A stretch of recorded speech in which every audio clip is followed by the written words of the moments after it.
he identified, one of the first thing that a Muslim judge has to do is identify who's the plaintiff and who's the defendant. And that itself is a challenge sometimes. But he correctly identifies that Imam Ali is the plaintiff. He's the one who has the complaint or the kind of accusation against the other person. And the duty of a plaintiff in a Muslim court is to provide the evidence. Right? And he has to provide, for instance, 2 witnesses who can testify that this particular armor it belongs to Amir al-Mu'mineen and not to the Christian. And not only that, but it's now in the possession of this Christian or Jew unlawfully. He's stolen it. It wasn't sold to him or something like that. So he'd have to establish all of that in order to establish his case. Imam Ali admits that, actually, I don't have any evidence. No one can testify for me. Maybe there's no identifying mark on the armor, but it's mine. And so the judge rules that if you don't have evidence, then I can't do anything with it. So he dismisses the case and rules that the armor belongs to the Christian or the Jew. Right, so that's a significant kind of incident, and it shows the nature of an Islamic government, that this dhimmi, a Christian or a Jew, was given equal status in the eyes of the court to a Muslim, and that to the Khalifa, the ruler of both the Muslims and the dhimmis. Is that my timer? No. All right, so that's one example of the rights of a citizen in Islamic government. Those are 2 concepts. There are 2 more concepts I want to briefly touch on. A third concept that we kind of mix up and we get these false kind of claims.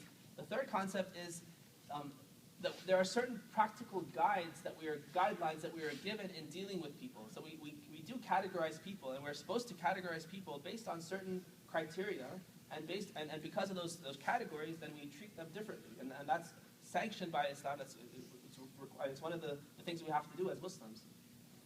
So, for instance, let me give you some examples. In terms of marriage, for instance, right? This goes in a Muslim government or even a non-Muslim government. But as Muslims, we treat Muslim proposals and non-Muslim proposals differently. Right? If I have a daughter who's going to get married, right? I cannot marry her to a non-Muslim husband, a non-Muslim man.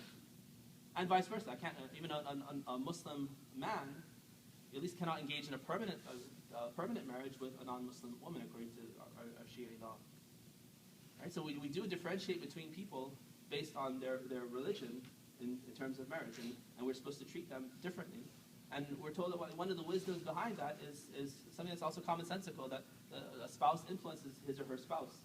And we don't want to put ourselves in a position where we are now intimately involved with somebody who is of the wrong faith, and is going to eventually kind of influence us and at least soften our heart towards those faiths, which is a bad thing.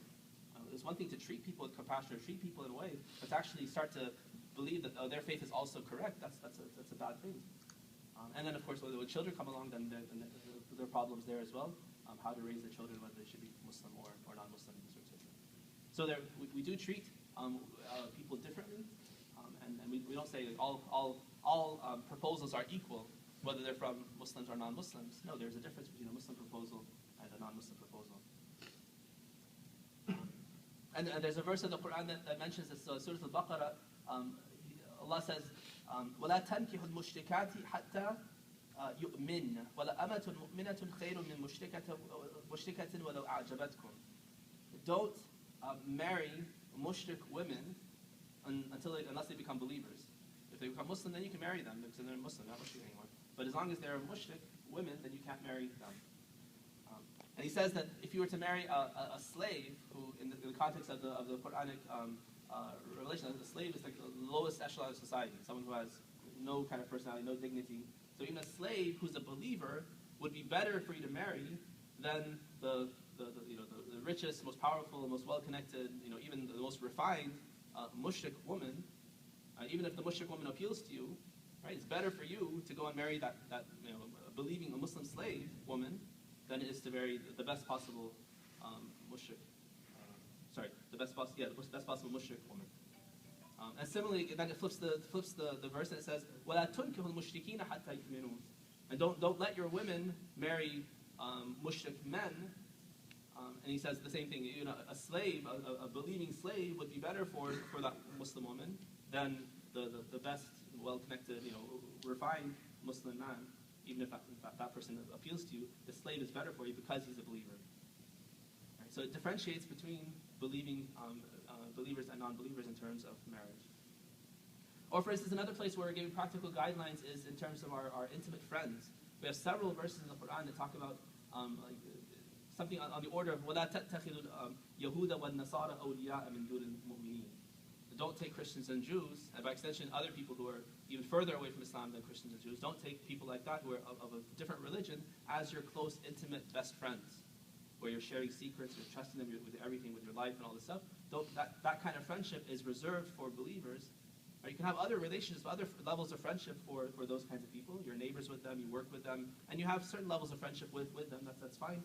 But that intimate friendship, kind of to call that person your best friend, that's something that's reserved for believers. So again, we differentiate between them. We can't say all friends are equal, all people are equal. We should love everyone and be friends with everyone at the same level. No, there are guidelines, and again, you can see the benefit of that or the wisdom behind that. Your intimate friends are going to you're not only exposing yourself and making yourself vulnerable to them in certain ways, which is only appropriate for Muslims or with Muslims, but you're also going to be influenced. There's a reciprocal kind of influence, and if you're at that intimate level with someone who's not a Muslim, then there's a chance that they're going to influence you negatively. And so we're supposed to remain a little bit, certain levels of separation between us and non-Muslim friends and acquaintances.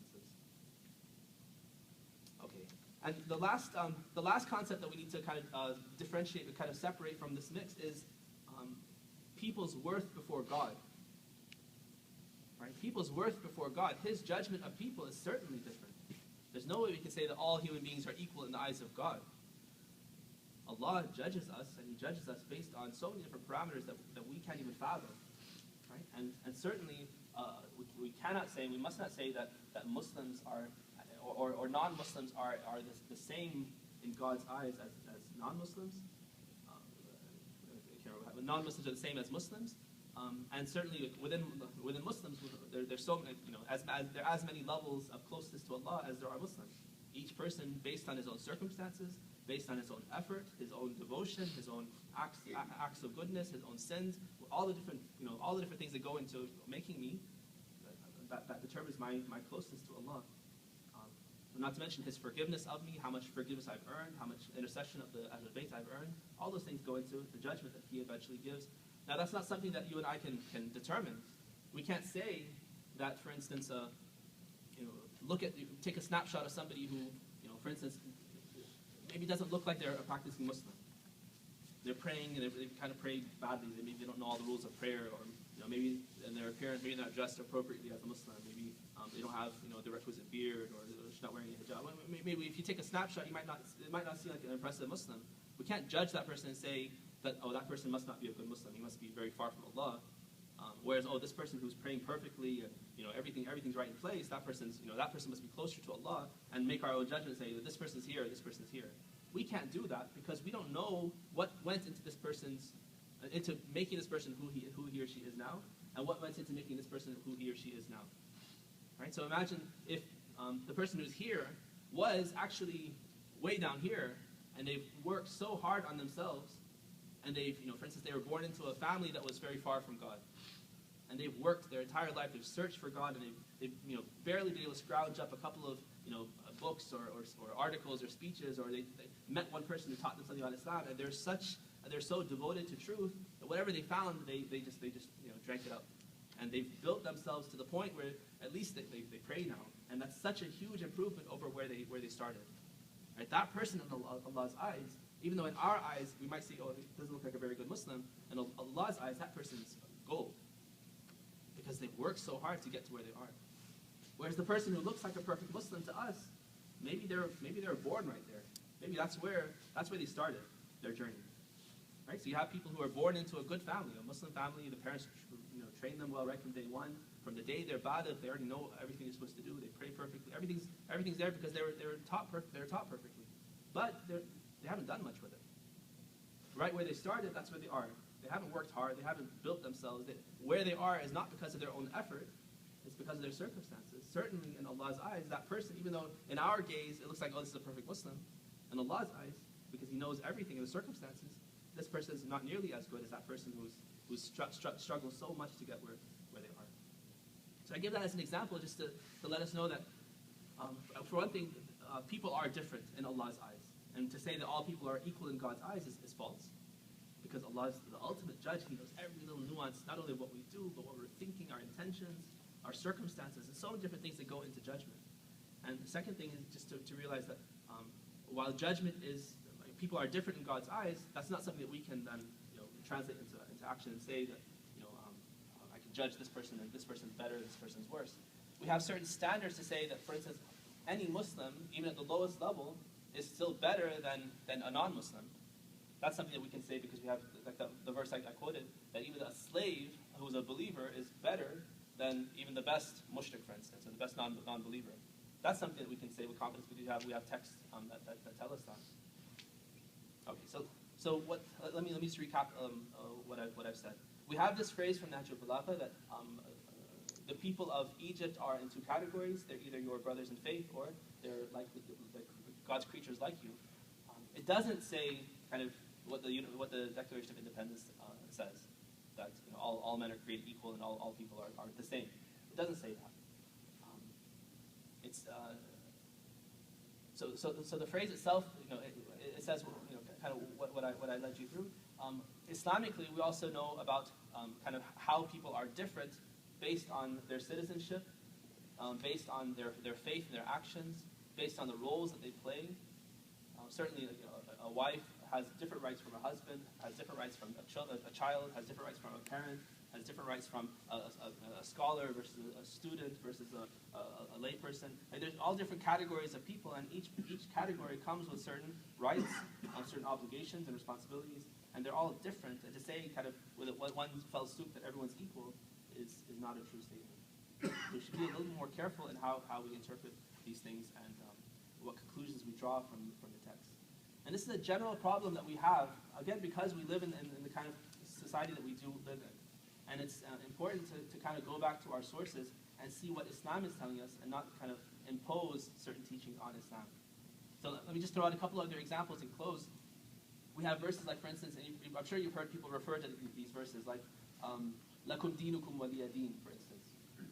Right? To you is your religion and to me is mine.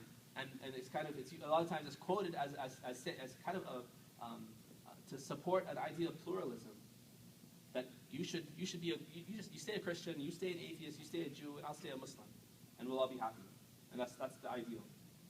Actually, that's completely contrary to the message of Islam. Definitely, Islam is the truth, and definitely following any other religion is false. And definitely, our duty is to call people towards Islam in the best possible way. The purpose of that verse, or the context of that verse, is very different from this kind of pluralistic idea. That's like, the verse was revealed at a time when the mushrikeen were proposing that let's compromise in our religions. They came to the Prophet Muhammad sallallahu alaihi wasallam and Allahumma salli ala Muhammad wa ali their proposal Muhammad. is we'll meet you halfway. We'll worship your God for a year, and then next year you worship our gods. Yeah, let's compromise. This is their idea of compromise. We can all get along. We can all live together, and let's just share. We can share the Kaaba. Well, 1 year your God can be there. We'll take our idols out. 1 year we'll put our idols in there, and we'll all worship them together. And so at that stage, once it comes to that, where that's the kind of compromise they're proposing, then because all else has failed, these people are hard-headed. They're not going to budge. They're not going to change. They're not going to convert. Then the verse comes, lakum dinukum waliya din.